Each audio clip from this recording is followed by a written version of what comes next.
In this video, we're going to talk about hair typing. Does it actually matter? Do we need to know what type our hair is? Or is it just a way to create more categorization within Black communities and within Black hair?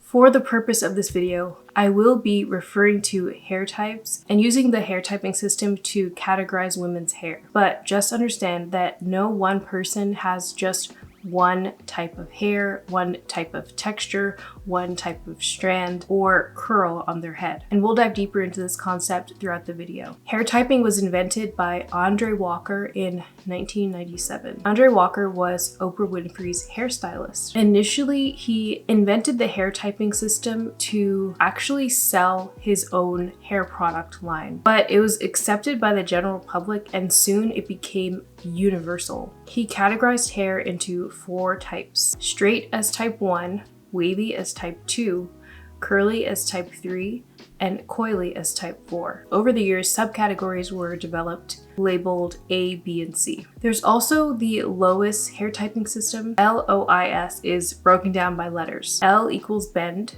O equals curl, I equals straight, and S equals wave. Within this hair typing system, there's also different categorizations for hair strands and hair textures. For this video, we're going to be referencing the Andre Walker hair typing system because that's what most of us are familiar with. Okay, so what does each number and letter actually mean? Let's dive into that, starting from 1A and working our way through to 4C. 1A, straight, very soft, no visible curl, and difficult to hold a curl. Has a fine texture, prone to shedding. Hair tends to be oily and harder to damage. 1B, a medium thick texture, consistently straight, more volume than 1A, has a subtle bend when looked at closely. 1C, a thick, coarse texture, fuller with lots of volume, has slight bends that are more visible. 2A, fine wavy hair with a large S pattern, which is easy to straighten and style. 2B, medium hair with S-shaped waves that start from mid-length, tends to be frizzy, a little resistant to styling or straighteners. 2C, coarse, thick texture, usually very frizzy, waves start from the root, could be resistant to styling and straighteners. 3A, hair tends to be shiny, there's a combination of textures, usually full and thick, a definite S pattern of curls, and the amount of definition depends on the length of the hair. 3B, medium tight curls with a combination of textures. 3C, this is not found in Andre Walker's book or his original hair typing system. There's no 3C. But I found this from a bunch of different Google searches and reading different blogs on hair typing. So, tight corkscrew curls, strands that are densely packed together. 4A, Andre Walker again. S-shaped coils, tightly coiled and has a definite pattern. 4B, kinky, fragile and tightly curled, a less defined Z pattern. 4C, not found on Andre Walker's hair typing system. So again, this is just from research. Fragile, tightly coiled, zigzag pattern, can shrink up 75% of its length. So there was a lot of backlash in the Black community about Andre Walker's hair typing system because many people felt it was problematic for type 4 hair to be last on the hair chart. Andre Walker said that it was not his intention to create such divide. He just wanted to create a hair chart to sell his hair products. So why are we the only ethnic group that uses hair typing?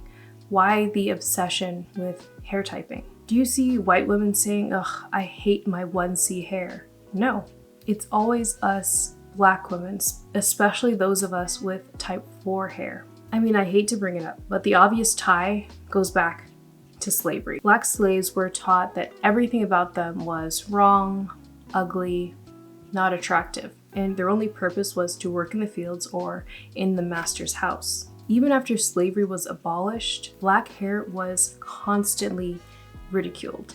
It's 2024 now, and Black women and men are still speaking negatively about their coily hair. If this is you, you need to shift your mindset. Stop speaking negatively about hair that's growing out of your head. And if you don't want to deal with your loose natural hair, then get locked. I'm gonna tell you right now, the fact that your hair is coily doesn't mean that it's not beautiful. Let's talk about 4C hair on social media, specifically TikTok. If you're not on TikTok, something strange is happening over there. Women who don't have the 4C hair type or tightly coiled hair are claiming that their hair is 4C or using the 4C hashtag on their videos to get a response from women who actually have 4C hair. Common comments that I see on these types of videos are, if this is 4C hair, then my hair is 4Z, or I must not have 4C hair, or my 4C hair could never, I don't foresee this in my future, or cries in 4C. Now, there wouldn't be a problem with comments like this if the people commenting it were saying that jokingly but loving their hair at the same time, or if these women actually took the time to learn their hair first. I'm not saying that this is the case for everyone. There are tons of people online and social media who actually genuinely love their natural hair, but it is the case for a lot of people. And I'm also not saying that tightly coiled hair is super easy to deal with. I think it would be ignorant to say that, but I've also watched a bunch of videos of women with 4C hair showing us how to properly care for our hair. And guess what? 9 times out of 10, we're either doing too little or doing too much. It's about finding that happy medium. Personally, I think it's a little bit childish to blame someone for creating a hair chart. Regardless of whether he placed 4B hair last on the chart or not, I really don't think it would make a difference if he said that coily hair was called 1A to 1C. There would still be millions of Black women who are rejecting their natural hair because the issue is deep-rooted. Little Black girls need to hear that their hair is beautiful. That's how change happens. I do want to mention though that Andre made a totally lame comment. His comment was about how kinky textured hair is the only texture that he would recommend getting relaxed in order to have more styling options. Girl, what? Take from that what you will. But Andre is not the focus here. The narrative that women with 4C hair can't have long hair is rooted in self-hate. I know it sounds dramatic, but it's true. Hear me out. At the end of this video, I'm going to list some really amazing content creators with 4C hair so that you can see that that is in fact a myth.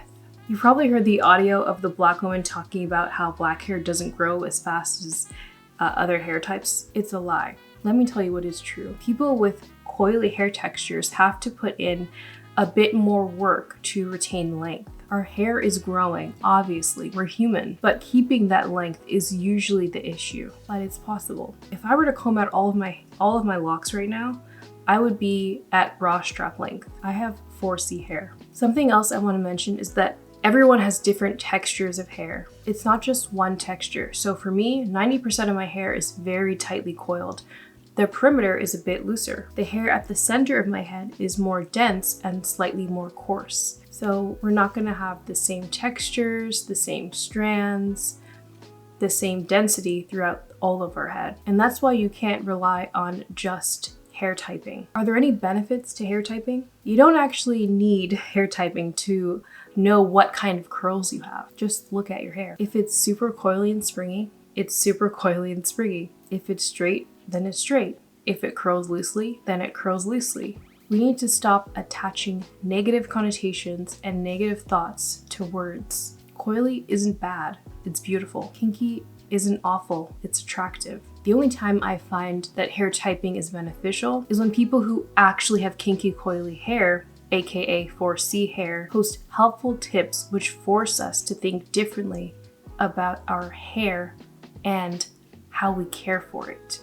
If I ever comb out my locks and start a loose natural hair journey, I'll have a lot of informative content to choose from. Here are a few creators with 4C hair creating really good content. Make sure to check them out on TikTok, and they might have platforms here on YouTube as well. Just type in their names and find out. So is hair typing important? What we need to do first of all is stop the obsession with hair typing. Use it as a tool and move on. Simply learn how to care for your hair effectively. Prioritize learning about what really matters. Learn about your hair strands.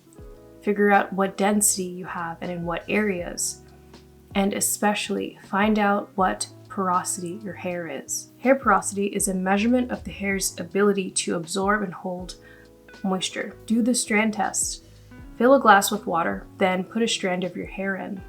If it stays at the top, you have low porosity hair. If it sinks all the way to the bottom, you have high porosity hair. If it sinks to the middle, then you have medium or normal porosity hair. So what does each porosity mean? High porosity. Cuticles are widely spaced. Moisture goes in easily, but it also leaves easily. This type of hair is more prone to breakage. Medium or normal porosity is medium and normal. Cuticles are slightly raised and the hair strands retain moisture well. Low porosity, which is what I have. Cuticles are close together, difficult to get moisture in, takes longer to wet and to dry, but it's less prone to breakage. Finding out your hair porosity will allow you to choose the best products for your hair, from pre-poo to shampoo to conditioner to deep conditioner to styling products. Knowing your porosity is really going to help you on your loose natural hair journey. Let's change the way we talk about our hair. I think that God gave Black women our hair because he knew that we could handle it, nurture it, and style it. Check out this Instagram page. The way that these stylists care for their clients' hair is so beautiful to see. So do you find the hair typing system useful, or do you think it's pointless? Let me know in the comments below, and I'll see you in my next video. Bye.